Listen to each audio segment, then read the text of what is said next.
scholarship, no, something interesting is coming up. Majonyolo negungi.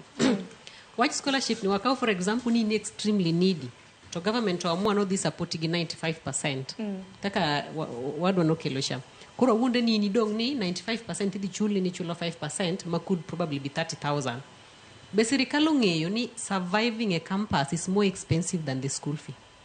Do you know, ni ka government di mi 95%, it means ni gidi mi loan matin. Nikech gite mwacho ni ya, nikech wase chulo ni school fee, koro kwa bade ni gilon, wami mana loan moro matin, mondo kitiko school to kikiberi gilon mange nikech in vulnerable.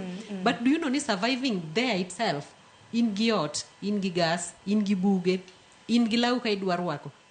It is even more expensive than kata 100,000 mi promise acha. So this entire cycle mao wami yupe samanga nkiango gini yoge kama diye. Gini cannot work, especially gijo modir. Then another thing, the second one, government ma Kenya ka they are professional liars in a way. You see? Koro ginge ngani nikech wan wariambo ga jopiny bunge ni wariambo. Janyuol ka dhitimo application ma nyathine wan gadi ni janyuol no bedhiria. What if janyuol na okriambi, janyuol na wacha dir makor ka kore oko ane anything. Koro gini luorruok ni.